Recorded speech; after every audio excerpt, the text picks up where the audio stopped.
How do you find tenants? And that is one of the most common questions new real estate investors ask. And in this video, I'm going to be talking about how I find my tenants myself, why I don't prefer using property management companies, and what I look for when screening potential tenants. So we'll be going over these 3 points. Number 1, why I think it's best for you to find your own tenants. Number 2, how to find the tenants and what platforms to use. And number 3, which is the most important, what to look for and what to avoid when screening tenants. And we'll be covering some real life examples of what to avoid later in the video. So for the first point, why you should be finding tenants yourself.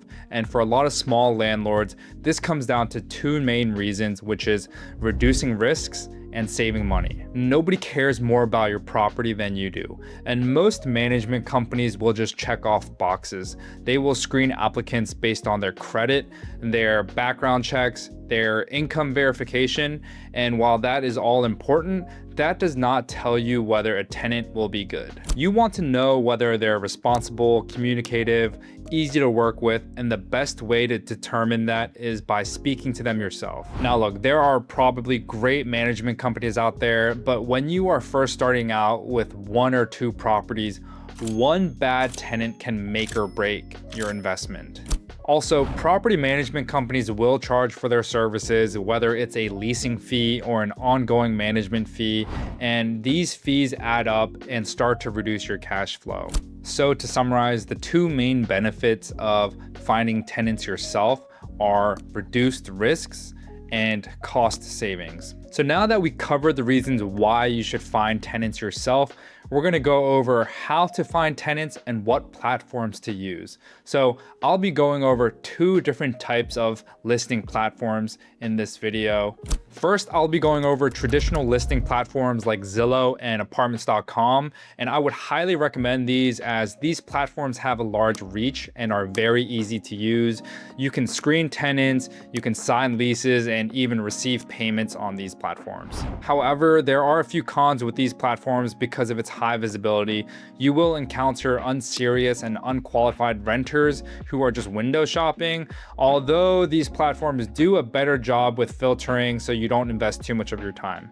Also, traditional listing platforms like Zillow are often dominated by Class A apartment communities with large marketing and leasing teams, so you will get a large audience that are looking for these types of properties. If you have a Class B or Class C property like me, your listing can get buried, and even if it's priced competitively, it might not get much attention, and that is one big reason why you cannot solely rely on traditional listing platforms like Zillow. The second type of platforms that you can use are social and direct marketing platforms, and these include Facebook Marketplace, Craigslist, roommate apps like Roomies or Spare Room. I will say I have not used Craigslist or any roommate finder app, as those are geared more towards shared living arrangements and short-term living. I did use Facebook Marketplace, and that is where I found my last tenant. One of the biggest advantages of using Facebook Marketplace is that you're reaching a different audience than a traditional listing platform like Zillow.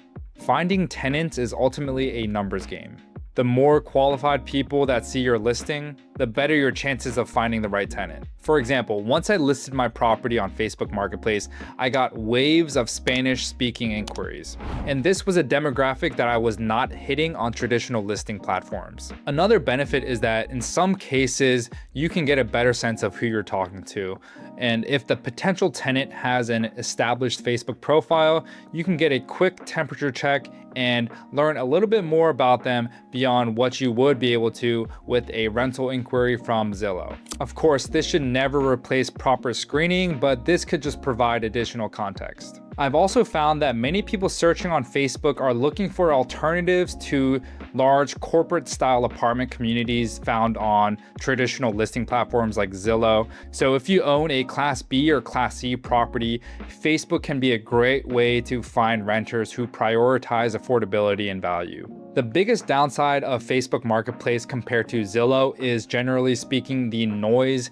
There is just a lot more fake profiles and unserious renters who will be reaching out to your rental inquiry. And unlike Zillow, there is no built-in pre-screening process. So you will have to use your best judgment and determine who is serious and who is not. Zillow tends to attract renters who are actively looking for housing, so those leads tend to be a little bit more qualified, but with Facebook, you will definitely get exposed to a larger audience. Now that we've found leads, the next step is figuring out whether these people are the right fit for your property. Before scheduling a tour, I always try to get prospective tenants on a quick phone call. I think this is a great way to gauge interest and make sure that we're both the right fit for each other. I also like to ask a set of questions just to make sure these are serious renters and they would be a good fit and easy to work with. So number one, I like to ask where they are from and how familiar they are with the area. This gives me an idea on how quickly they will get settled in and whether they like the area to begin with. So number two, I like to ask about their current living situation, and I like to ask why they are moving out and how long they've stayed there. And this gives me a little bit of insight on past issues with their rental history or what they are looking for and whether these are potential long-term tenants. Lastly, I like to ask them what their deal breakers are. This helps me understand their expectations and what they are willing and unwilling to compromise on. And if I feel comfortable with all the answers from these questions, I will go ahead and move forward with a tour. And this is the most important part of the screening process because once you meet them in person, you will be able to get a better sense of who they are. And when you meet them, you want to watch out for what questions they are asking and what they are looking for. Are they asking thoughtful questions about the property, lease terms, maintenance, utilities, or are they only asking about the rent price? And this can tell you a lot about how they will act as a tenant. If they are looking around the property being very diligent, I would usually take that as a great sign. For example, testing lighting fixtures, checking appliances, checking for pests or mold, and this usually means that they care about their living conditions.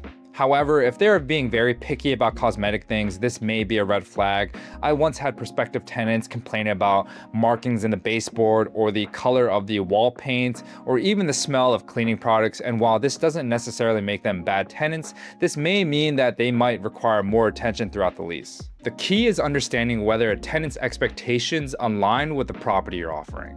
I would also watch for the little things. Do they show up on time? Do they communicate clearly? Do they treat the property with respect?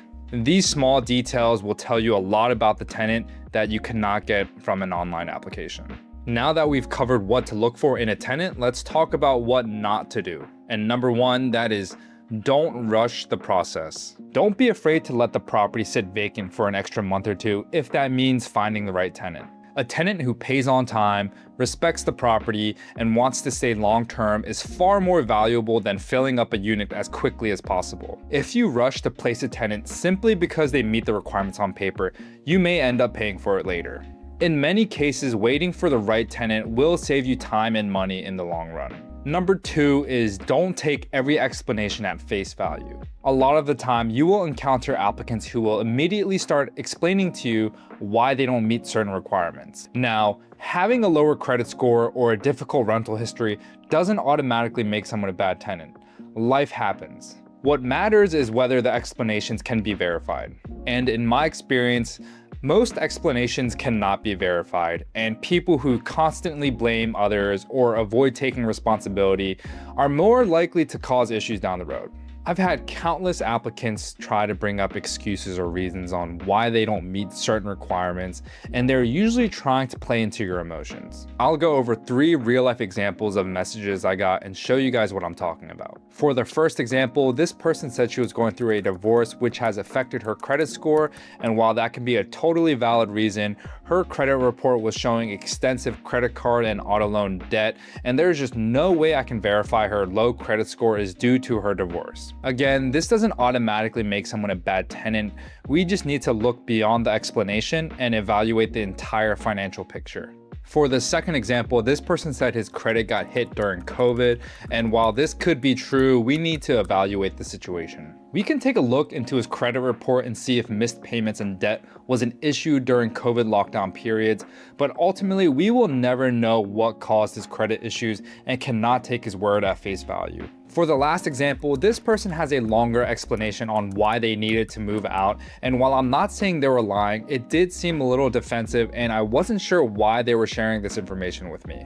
And with messages like this, there's little to nothing we can do to verify this situation. They obviously had a bad experience with their past landlord and they preemptively overshared, so in my opinion, this is a red flag.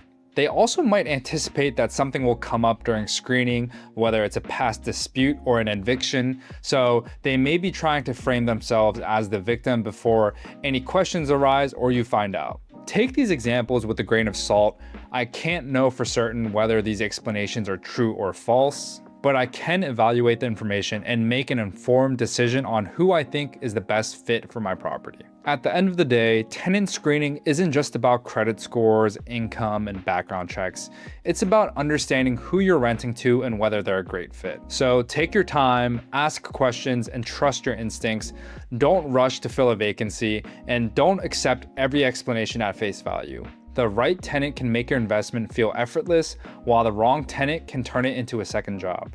If you found this video helpful, please consider liking the video and subscribing. I'll be posting more videos about lessons I've learned as a small real estate investor, including the mistakes I've made and how you can avoid them. So thanks for watching, and I'll see you in the next one.